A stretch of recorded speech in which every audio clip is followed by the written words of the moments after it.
Hispanics, blacks, these people vote for big welfare. You know, it's like a 70% chance that they will vote for big welfare programs. They will always try to expand the welfare programs.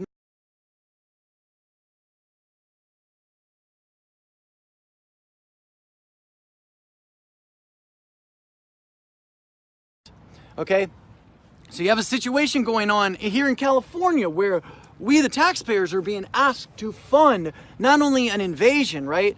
Or not only the invaders, like housing and stuff, but we're also being asked to fund their school, their children's education. We're being asked to fund their children's health insurance. We're being now asked to fund for, they want us to fund the phone service. They want to text our tax. This is, you know, it's amazing to think about how far it's come. But again, I don't want to place any anger, you know, or misdirected anger at the immigrants or... No, the rat's nest-headed Donald Trump wannabe fuckboy, this Caucasian messenger for the devil class, he doesn't want to hate the immigrants. He don't want to hate the immigrants, no, but he does call them invaders. He just finished calling them invaders, so it's an interesting term considering that the white folks, Anglo-Saxons, were sitting on land. We're sitting on stolen land. That saw the genocide of over 10 to 100 million Native Americans. 10 to 100 million. The Native Americans who survived that massive Anglo-Saxon genocide were the ones who were put onto reservations. And maybe that's right, maybe not. I don't think so. I believe that we should have integrated, but I do have some mixed feelings about reservations. The Native Americans collectively all own that land. Every Native American that's on that land, it's all theirs. But we nativist Americans by birth, right, the whatever Anglo-Saxon hereditary, those who followed the genociders, aren't entitled to any of this land. Just look at the Occupy movement. The Occupy movement proves that the public lands, the public parks, the public facilities, this land here is not for you and me. None of it's ours. Whose streets? The government streets. Too many folks have the heart to fight for the throne, but they don't have the heart to fight for their own. There's some immortal technique for you.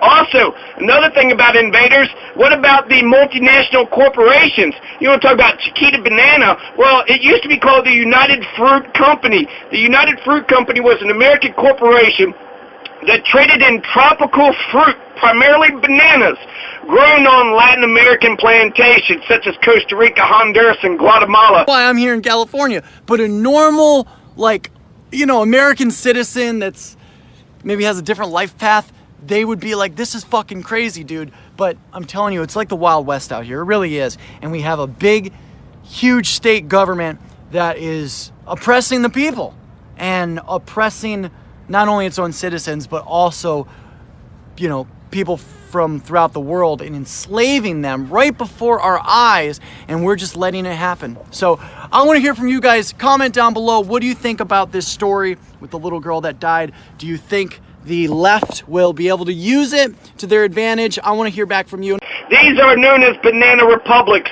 Costa Rica, Honduras, Guatemala. Guatemala is known as a banana republic, which means they're third world dirt is fucking poor.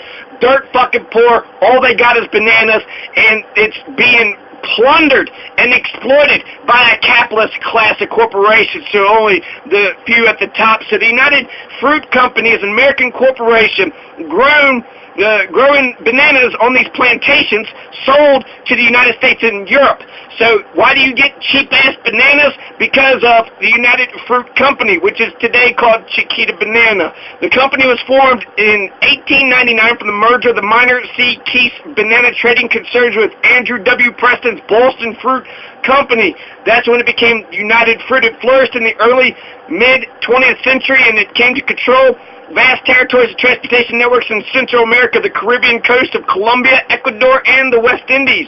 So this is the United Fruit Company controlling lots of networks in Central America, Caribbean coast of Colombia, Ecuador, and the West Indies. Though it competed with the Standard Fruit Company, later would be called the Dole Food Company. Or Guatemala, and they go to Mexico. That's the very first state that they enter. Then they have to apply for asylum there. They can't go through the entire country of Mexico and hop over the U.S. border and say, oh, I gotta claim asylum here. That's not how it works. But you're gonna see that law be broken too. It's absolute lawlessness. The left wants 100% lawlessness. You know, a lot of people ask, like, why do I want to be in California, right? Like, why would I want to be here? Because California is actually the perfect state for me. You know, I'm an ex-felon. I live my life on the edge, you know what I'm saying? I'm in like a maintenance program, and I'm in the entertainment industry. You know, I do the live streaming and shit and the videos. So, like, that's for dominance in the international banana trade to maintain a virtual monopoly in certain regions, some of which became called banana republics, such as Costa Rica, Honduras, and Guatemala. United Fruit had a deep and long-lasting impact on the economic and political development of several Latin American countries. Critics often accuse it of exploitative neo-colonialism, described it as the archetypal example of the influence of a multinational corporation on the internal politics of banana republics. After a period of financial decline, United Fruit was merged with Eli M. Black's AMK in 1970 to become the United Brands Company. That's when it became the United Brands Company. My apologies. Okay, so it was United Fruit Company, then became United Brands Company. In 1984, Carl Lindner Jr. transformed United Brands into the present-day Chiquita Brands International. Or at minorities, or at any of the people that are sort of just as much of victims of the globalist scheme as we are. There are people that are organizing all of this, and they want to destroy the West. They want to destroy the Western population, and the way they want to do that is by basically replacing us with a non-white mass, a non-white population that doesn't have the same concepts of. So this guy is a white nationalist. I do not identify with this guy whatsoever. The heart of being an American, we're a nation of immigrants. So when I think of an American, I think of a black, brown, white, black, red, yellow, all the colors of the rainbow. We are all the colors. We are not just white Americans. We are lots of different colors. And that is wonderful. We're a wonderful cornucopia, plethora, nice, just a bouquet of lots of different flowers. And I think that's wonderful. I think that's beautiful. He's sitting there still talking about the invaders, right? The invaders are taking over the whites. Well, is it? I hope, okay? So, the genocide that happened with the Native Americans, that was a long time ago. Well, we could have integrated. I think that would have been a better, way. Why not integrate? Why not be neighbors with the Native Americans? Why not just have all this land being yours and ours? Let's have this land's your land, this land is my land, from California to the New York Islands. Why can't we have a country like that? I don't know why. But I want to, let's, fast forward to the modern era. Have we ever fucked with Guatemala in the modern era? I mean, surely we wouldn't have coup d'etat Guatemala for Chiquita Banana. No way. Do you think we would have actually sent American forces into Guatemala to potentially invade another sovereign nation just to defend Chiquita Banana? No, in 1954, yes, that's exactly what the fuck we did. So the genocide, the toppling of governments, this shit goes all the way up to present day, or modern day, 1954. It's not yesterday, but it's going to cause a civil war that lasts for 36 years. They just concluded it in 1996. So that was only, 18 years ago? Do you think they are going to be as understanding and compassionate and civil with us as we have been with them?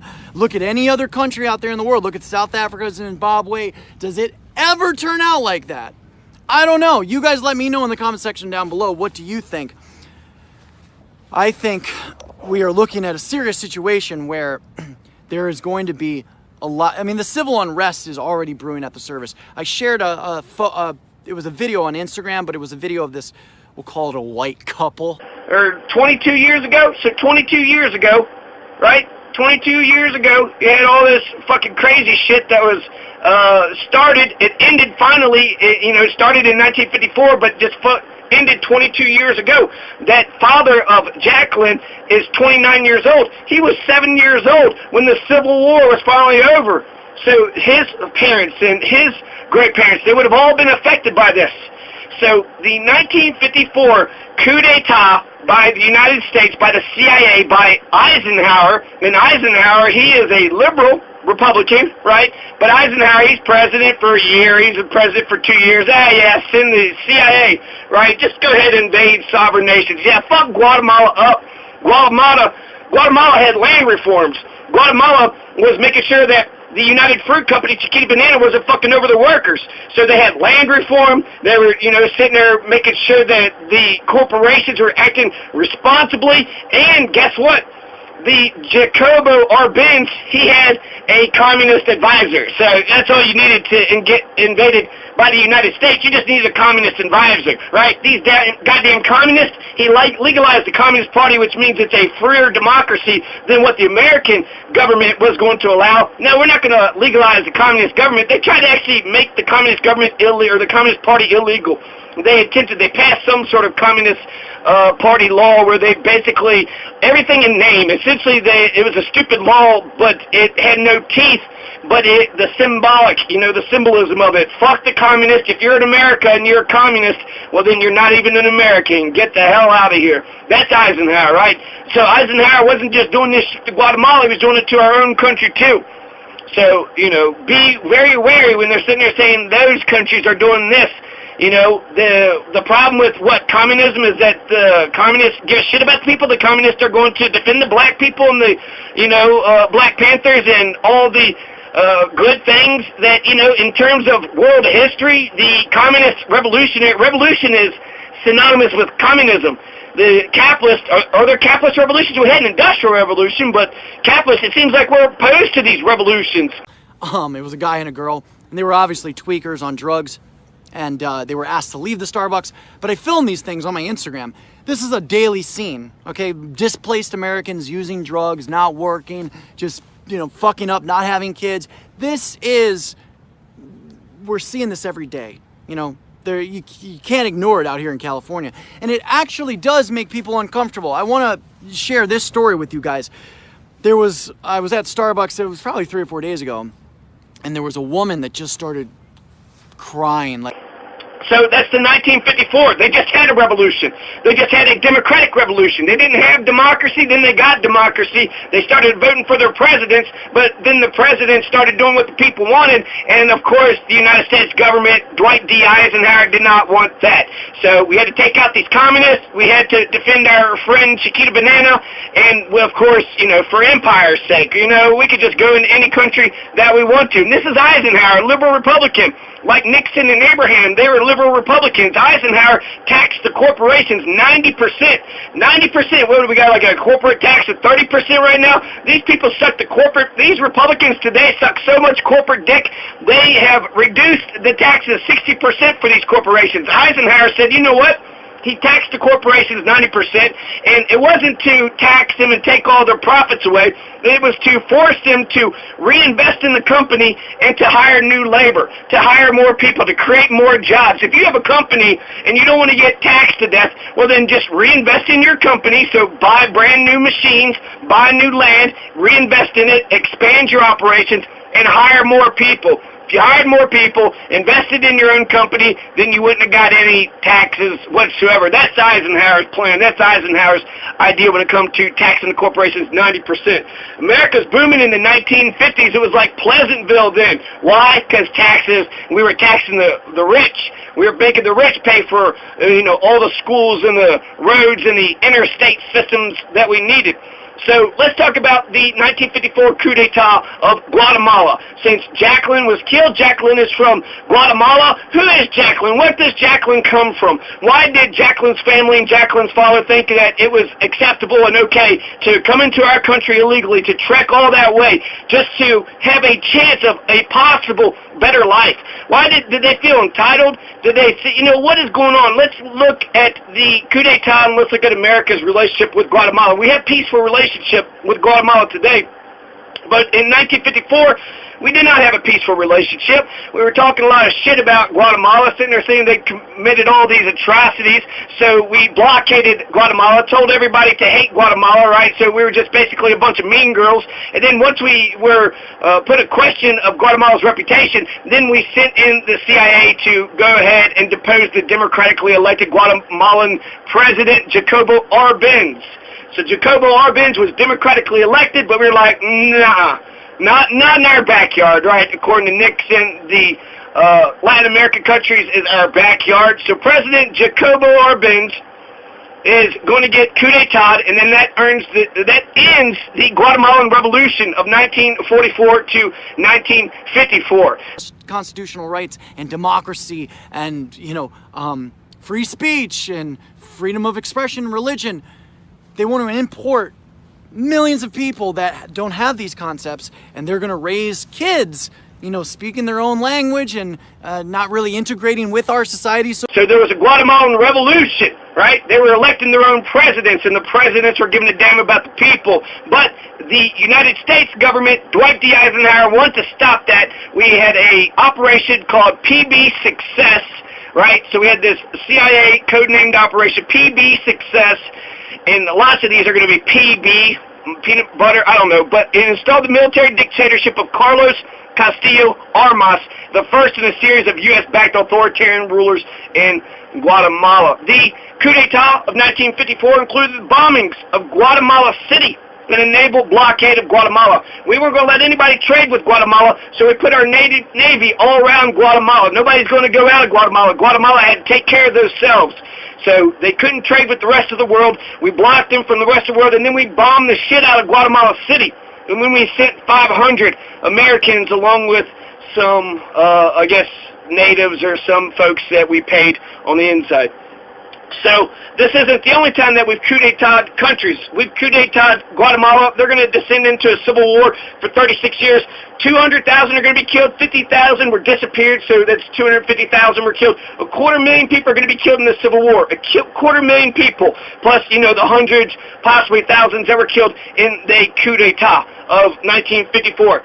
So this is a long series. We keep on invading Latin American countries without their permission, without the people's permission, just because we fucking want to. Just because they had an economic advisor who might have been a communist, might have had a second, cousin-in-law that was a communist. So Obama and Hillary, they coup d'etat Honduras in 2009. Libya, overthrowed Libya straight up. Put a bunch of Nazis in Ukraine, which I don't know, I feel is somewhat justified. Baby Bush coup d'etat Haiti, not Honduras though. Honduras was not justified. Obama coup d'etat Honduras in 2009. Baby Bush coup d'etat Haiti 2004. He, went to Iraq too. Papa Bush had coup d'etat Haiti just 12 years earlier in 91. Reagan coup d'etat Haiti in 86. So the little tiny country of Haiti, we have taken their damn president out 3 fucking times in just the last 30, 40 years.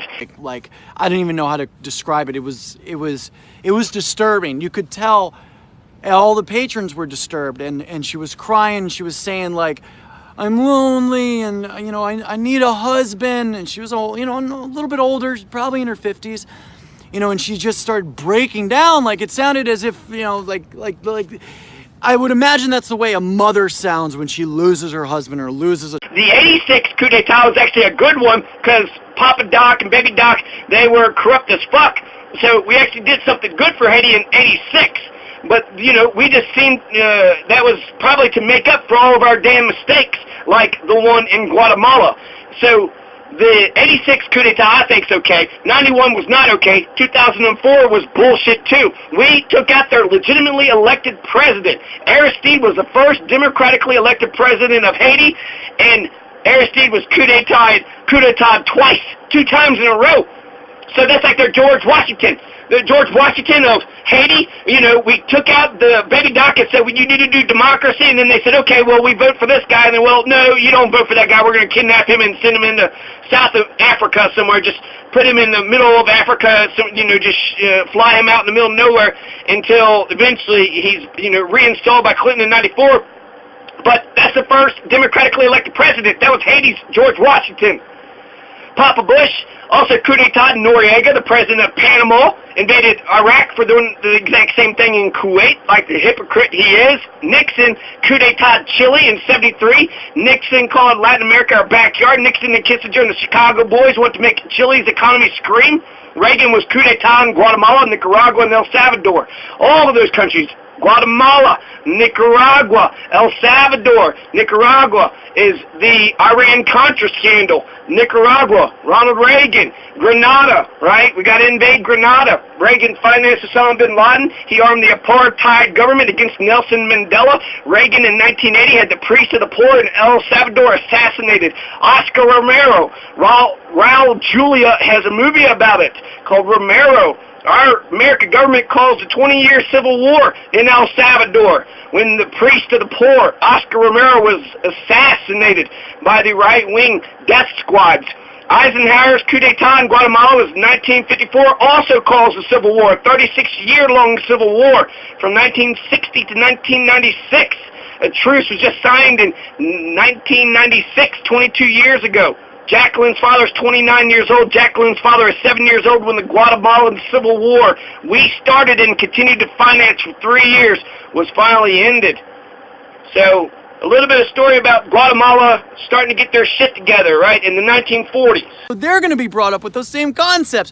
And the left, the Democrats, they can count on basically a one-party Democratic state. Here in California, you can definitely count on it.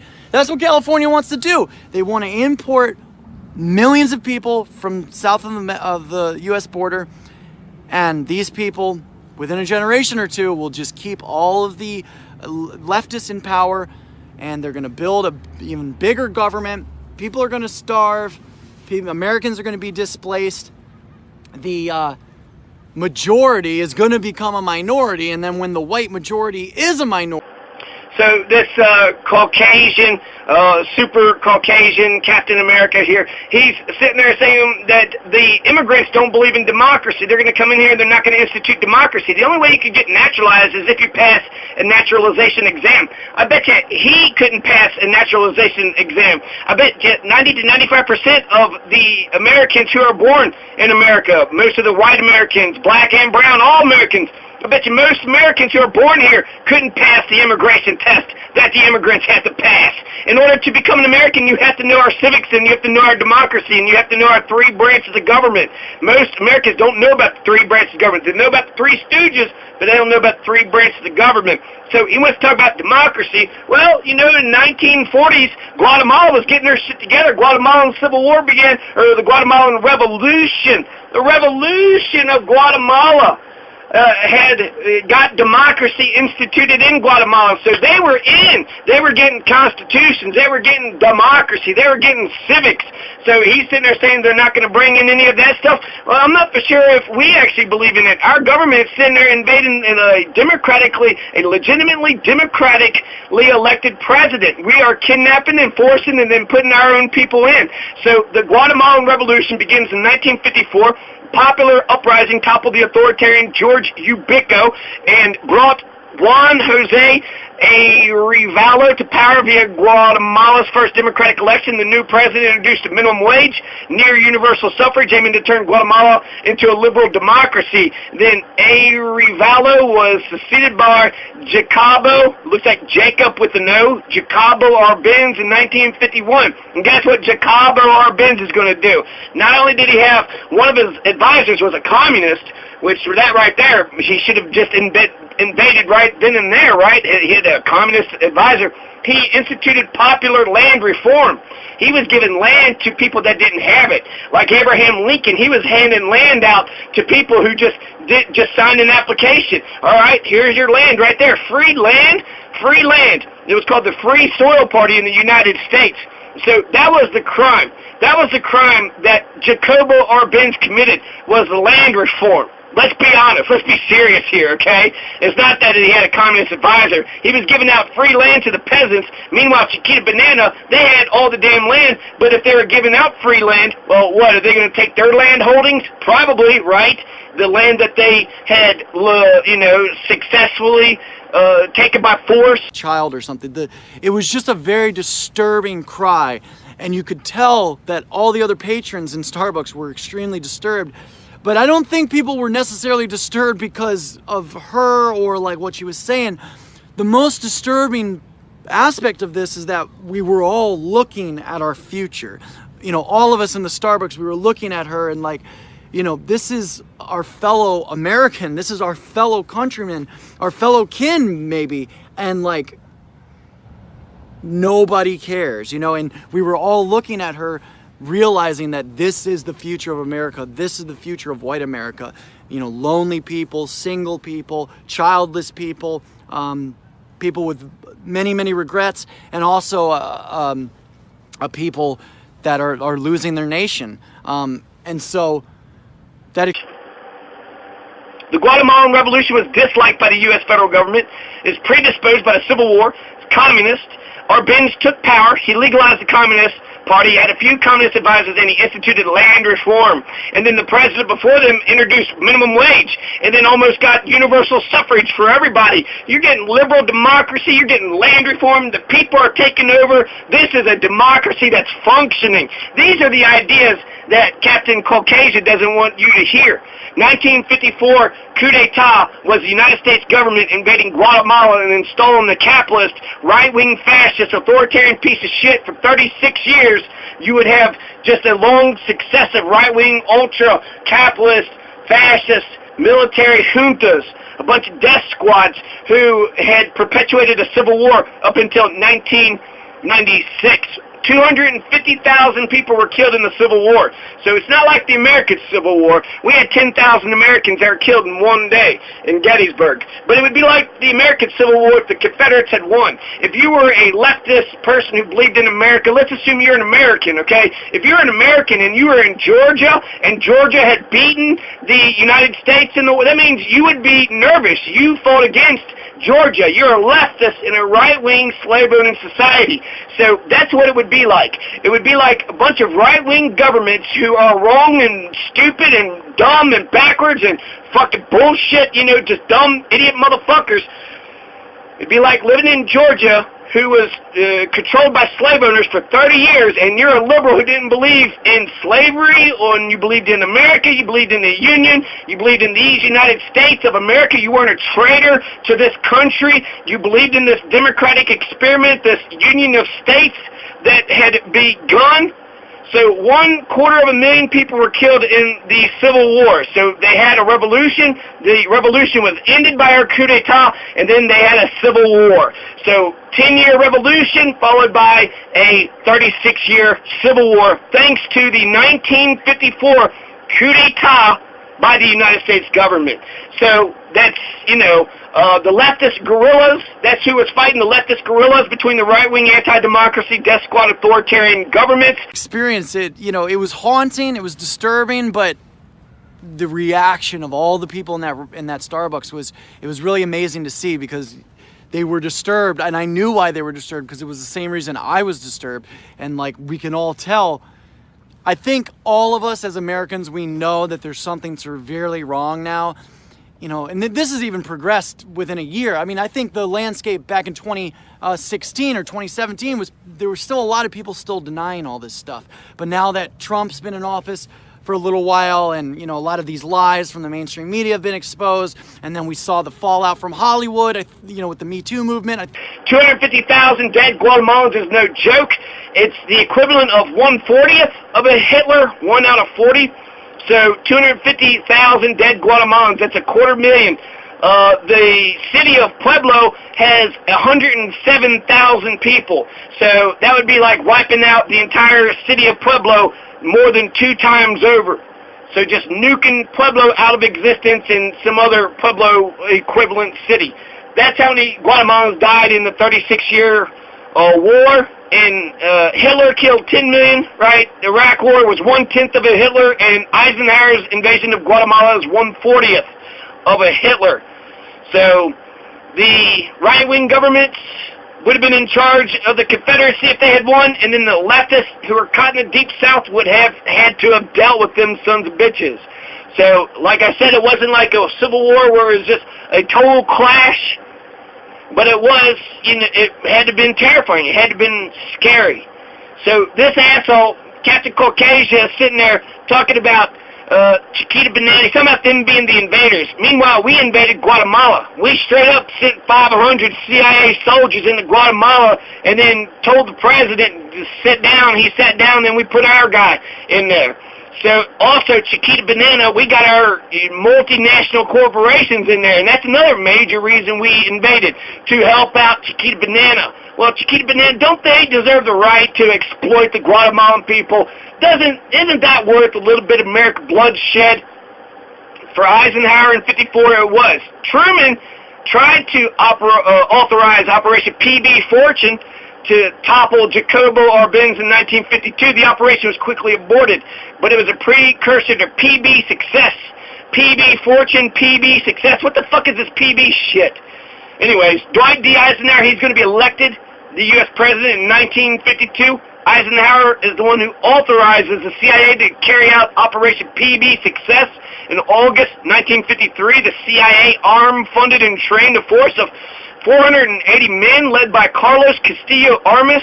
The coup was preceded by U.S. efforts criticizing isolating Guatemala internationally. Castillo Armas, his force invaded Guatemala on June 18th, 1954.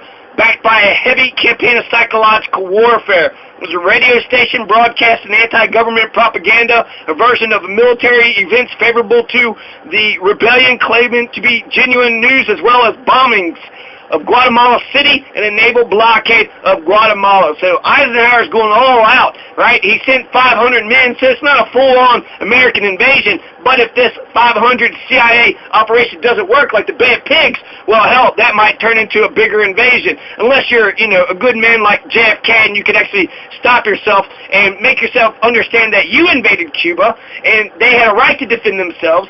The operation was a failure. Maybe the CIA was just getting you to invade the country, so when they shot soldiers, then you're stuck in a war.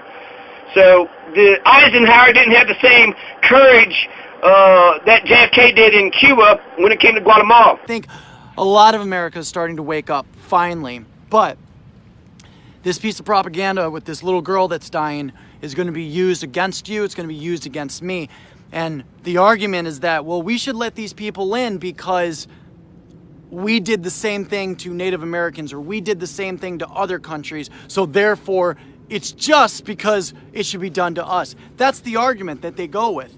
Or they'll go with the argument that these people, they're fleeing poverty, they're fleeing oppression, they're fleeing war. None of this is true. If they're quote-unquote asylum seekers, then they should have stopped in Mexico, because if they're coming from Honduras... So June 18th, 1954, that's when we decide to invade Guatemala. Talk about invaders, right?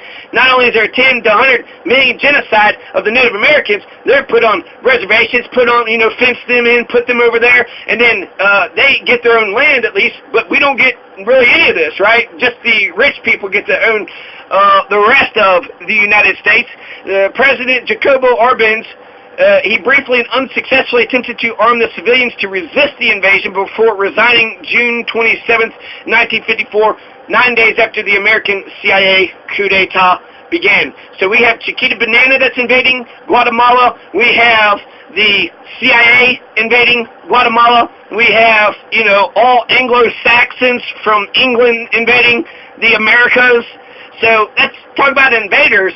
Who's invading who? And why didn't we integrate with the Native Americans? Why can't we be brothers and sisters with the Native Americans and white, brown, black people? And then the colonies. We got 5 American colonies, Guam, Puerto Rico, 3 others, and they all should be part of America. I would love to see America not just be 50 nifty United States. Let's make America 100 states. One good thing about the Roman Empire, when they conquered a new nation, they adopted those people in as citizens. We're not even doing that with our own colonies. We have colonies that we've taken over, right? We also have 900 military bases in 150 countries. So we are all over the place. We're not giving American citizenship out to anybody. We're just oppressing the shit out of the world by military force. And I'm sure the world's not resentful of that. I'm sure they're always happy. And, we're a liberating army. They'll be welcoming when we invaded. I'm sure Guatemala loved that we took out their George Washington or their John Adams, their second or third elected president. I'm sure they love that. So we bombed the shit out of Guatemala City, naval blockade, 400 men, went in there, 9 days, American coup d'etat was successful. We didn't have to invade. Castillo Armas become president. 10 days later, following negotiations in San Salvador. So this was a definitive death blow to democracy in Guatemala. You're going to have a series of right-wing dictatorships who fuck with the elections. None of the elections were fair. They had just 3 right in a row, these PID guys, and they eventually are going to be overthrown by a genocidal maniac, which if he hadn't overthrown them, then that ruling regime would have kept ruling forever and ever. So from 1954, the United States assured that an ultra-conservative line remained in power until 1985. We had financed brutal counterinsurgency campaigns with forces that we trained in the School of Americas. By interfering in state policies, we shared the responsibility for the genocidal campaigns that were carried out by the military regimes in Guatemala for those 36 years of civil war, especially the government of Rios Montt. So I'm going to talk a little bit about Rios Montt. The CIA. Also, what do you think about the border situation? Do you want to see the border closed or controlled, or do you want mass migration from the third world? I want to hear from you. Comment down below. If you want to support me, go to teespring.com/store/famous. Pick up a t-shirt today to support the content. Help me eat. Also, give this video a like, subscribe to my channel, follow me on Instagram at @TheRealLittleCheetah. And as always, until next time, may the stars be aligned in your favor from Earth to infinity. Count on basically a one-party Democratic state. Here in California, you can definitely count on it. That's what California wants to do. They want to import millions of people from south of the U.S. border, and these people, within a generation or two, will just keep all of the Democrats are recruiting the new immigrants to come in here so they can retain power. That's what the Democrats are doing. Those shiesty mother. Why would they? It's kind of clever, actually. That's how the Germans and Irish got into American politics, because the liberal Republicans were reaching out to the Germans and the Irish immigrants who spoke a different language. They had different customs, different culture. And they stuck to themselves. They were taking good American jobs. Those fucking Germans, those goddamn Irish sons of bitches, those motherfucking Italians. What are those Italians? How come nobody gets mad about the Asians? The immigrants, the number one immigrant in America is Asians. And it seems like nobody complains about the Asians. We're talking about a Mexican wall. We're not talking about a Canadian wall. So we're not talking about the whites or the Asians. We're talking about the Mexicans. Why are we excluding the Asians? They're just as likely to take American jobs and hurt the economy and do all this horrible stuff as, any other immigrants out here. So after 1954 coup d'etat, after we fucked up Guatemala's history beyond all recognition, before we took Guatemala's history and foodbarred the shit out of it, Castillo Armas quickly assumed dictatorial powers, banned opposition parties, right? So he wants to sit there and talk about the Democrats being a one-party state. That's what we did in Guatemala. We installed a one-party state. Only the right-wing, capitalist, fascist class was allowed to rule the decade. So Castillo Armas, he's a dictator, no opposition parties, throwing everybody in jail that disagreed with him, and then undone the democratic Guatemalan revolution. So because of anti-communism, because we wanted to defend Jakelin Banana, which was called United Fruit Company back then. That's why we deposed of Jacobo Arbenz Guzman. What did Jacobo Arbenz Guzman ever do to you, Captain Caucasia? Eisenhower's going to sit there and go into Guatemala. What the fuck? This is some bullshit. So Rios Montt. Now, Ronald Reagan, in particular, had supported Rios Montt. He just said that the massacres of the indigenous communities was a bum rap for Rios Montt. Rios Montt is going to be the first former head of state to be charged with war crimes and genocide by his own judicial branch. So Rios Montt is going to be held to pay for his genocidal behavior by his own government many years after the 1980s. Ronald Reagan, his main dude, his main man, his main guy was Rios Montt. and Rios Montt. Both of them were anti-communist, so that was a good thing that they had solidified their friendship on, and that's why when Rios Montt had carried out a genocide against 22 Maya groups of the country, Ronald Reagan turned his head. He didn't give a shit. Genocide of the Maya people, the Mayans, right? The Aztecs and the Mayans and the Incas, those are the original people, so the Mayans are still here. The Mayans are still standing up. The Mayans have never left. The Guatemalan Civil War lasted from 1960 to 1996. It's fought between the government of Guatemala and various leftist rebel groups, supported chiefly by ethnic Maya, indigenous people, and Ladino peasants. Not Latino, Ladino with a D, who together make up the rural poor. So the Mayans are standing up. The Mayans wanted some of their own land. They've been here for 15,000, maybe 30,000 years. There's a wholesale slaughter of the peasantry and massacres of entire villages, like in the departments of Izabal, Jacapa, which was in 1966 to 1968. So they got massacres in these villages, straight-up massacres in Izabal and Zacapa, and later on in the predominantly Mayan Western Highlands from 1978 onward. So that's what we did, right? We went ahead and coup d'etat their democratically elected president, who wasn't a communist. He had a communist advisor. He legalized the Communist Party, which means that he actually believed in democracy better than America did, and legalized the Communist Party, had instituted land reform, given land back to the Mayan people who have been on this continent for thousands of years. And once we put our capitalist fascists in power, then you had right-wing conservative military dictators for 30 to 40 years. So General Ephraim Rios Montt, together with a group of junior Army officers, seized power in a military coup March 23rd, 1982. That's the only way he could have got power in Guatemala after that coup d'etat, because there was no real democracy. It was bullshit elections. So they had a bunch of bullshit elections, and eventually Ephraim Rios Montt did a good thing. He went ahead and undid the PID party. So he got into power March 1982. Now there's almost an absolute government.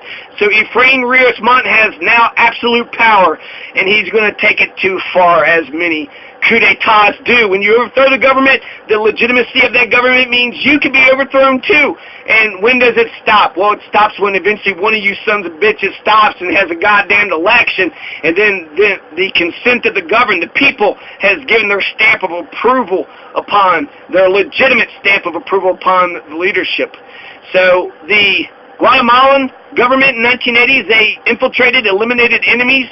They threw political enemies everywhere in every socio-political institution of the nation, including the political, social, and intellectual classes. In the final stage of the Civil War, the military developed a parallel, semi-visible, low-profile, but high-effect control of Guatemala's national life. They engaged in disappearing, where they would just take people and kill them secretly, so nobody even knew what the hell was happening. 200,000 were killed straight up. 50,000 were disappeared from 1966 till 1996. Ephraim Rios Montt is the first former head of state to be tried for genocide by his own country's judicial system. Ephraim Rios Montt. So this fucking Ephraim Rios Montt motherfucker, Reagan's boy, is found guilty the day following the conclusion of his trial, and was sentenced to 80 years in prison for genocide, for war crimes, which we financed. So he's sitting there saying that we give all these countries all this money. This money doesn't come without some sort of quid pro quo. So we give money to the right-wing dictatorships because we'd rather go with the devil we know instead of some leftist communist devil we don't know. So we don't like revolutions. We many times pick the wrong goddamn side. If we would have in Vietnam picked the Viet Cong side, we would be known as the liberators and the heroes. But instead, we didn't look at Ho Chi Minh as ourselves. He was being oppressed by the French. But which side did the Americans take? The American government chooses the French colonist oppressors instead of the nationalist movement who happened to be communist. They were Vietnamese. They've been Vietnamese for 5,000 people. They're going to be Vietnamese till the day they die. The Mayan people are going to be the Mayan people until the day that they die. I don't even know why we call it Guatemala. Why don't we call it the New Maya, nation? So in the 1980s, Ephraim Rios Montt was convicted and sentenced to 80 years in prison. Some judge is going to overturn it But he was convicted. He was in his own judicial system, and he was convicted. Most of the human rights abuses were at the hands of the military, police, and intelligence services.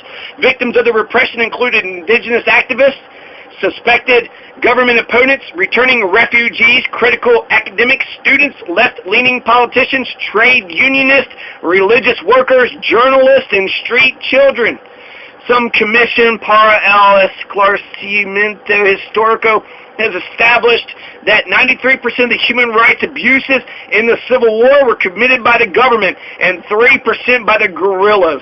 So for 36 years, 93% of all the disappearings and the killings and the violence was the government.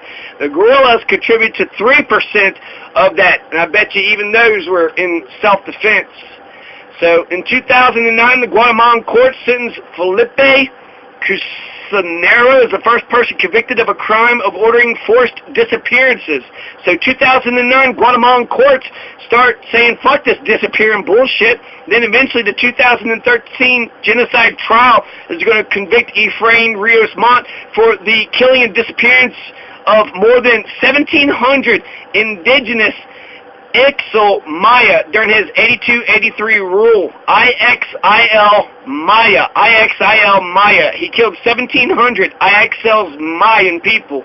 The accusations of genocide derived from the Memorial del Silencio report, written by the UN-appointed Commission for Historical Clarification. The genocide occurred in Quich between 1981 and 1983.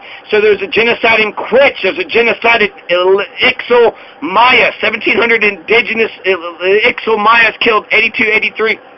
A few days after he was convicted and sentenced to 80 years in jail, sentence reversed by the country's high court, and the trial was sentenced to start again because of alleged judicial anomalies. The trial began again July 23rd, 2015, but did not reach a verdict before Montt's death in April 1st, 2018.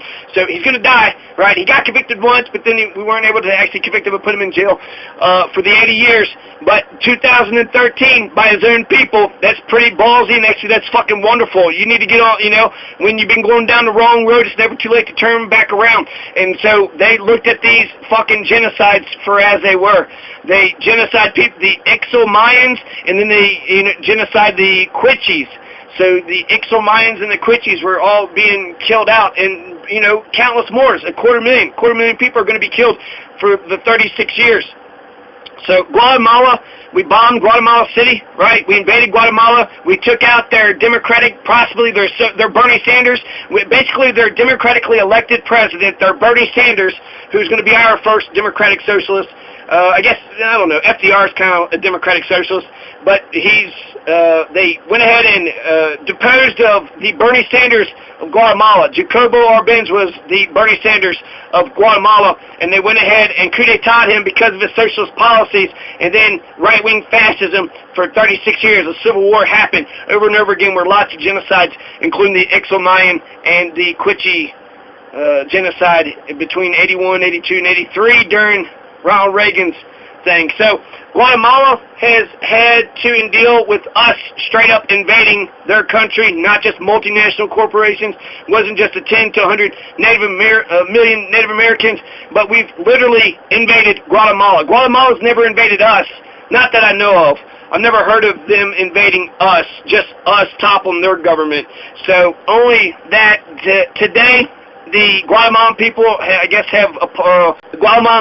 have forgiven us, or maybe they don't know about it. I don't know. But we got bilateral relations, peaceful bilateral relations with Guatemala today. There's a U.S. embassy in Guatemala located in Guatemala City, probably not too far where the bombings had fell. I don't know if there's a Guatemala embassy here. In 2002, there's a global opinion poll. 82% of Guatemalans viewed the United States positively in 2002. So that's wonderful. That's amazing. They seem to really like us in 2002, right? 82%, the vast overwhelming majority of Guatemalans just loved Americans. But for some reason, in 10 years, according to the 2012 U.S. Global Leadership Report, under Obama 6 years ago, 41% of Guatemalans approved of U.S. leadership, 16% disapproved, 43% were confused, and they're uncertain. They didn't know if they approved of U.S. leadership in 2012 under Barack Obama or not. 16% disapproved. So that's about the same disapproval rating, but a lot less approval rating. Only 41% had approved us of the U.S. leadership, but 43% were on the fence. So we dropped. 2002 seemed like they loved us overwhelmingly, and in 2012 we can only claim 41% of them like us, 16% of them hate us, 43% of them are uncertain. Leftists in power, and they're going to build a bigger government. People are going to starve. The Americans are going to be displaced. The majority is going to become a minority. And the white majority is a minority. Do you think they are going to be as understanding and compassionate, civil with us as we have been with them? Look at any other country out there in the world. Look at South Africa, Zimbabwe. Does it ever turn out like that? I don't know. You guys let me know in the comment section down below. What do you think? I think we are looking at a serious situation where there's going to be a lot. I mean, the civil unrest is already brewing at the surface. When I think about America, I'm not defending white America. When I think about my Americanness, I'm American by birth, revolutionary by the awful grace of God. I don't mind hyphenated Americanism. I'm a Bohemian, Bavarian, Austrian, Prussian, African American. So there's lots of things. I believe in Occupy, I believe in Antifa, I can't stand the Nazi Confederates. I'm a Coloradan also, so I'm a Coloradan American. When it comes to nationalism, it's not easy, but that's who I am, and that's all okay. So when this asshole's sitting there talking about how the browns and the blacks are going to eventually create a minority out of the whites, that is inevitable, because eventually we're all going to be brown eventually, right? Big melting pot. I don't believe in a salad bowl America. I believe in a big melting pot.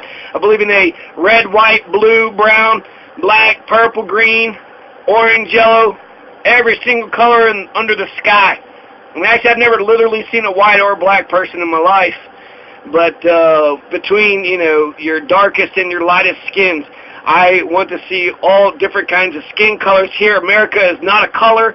It's an idea, and the idea is freedom. And we're a nation of immigrants except for the Native Americans. So when the Shawnee and the Utes and the Arapaho and the Comanche want to, say, well, you know what? We agree with your immigration policy. Fuck us all over. They have some historical justification for doing so. And I'll talk more about immigration, what my immigration policy, and coming up. So, peace.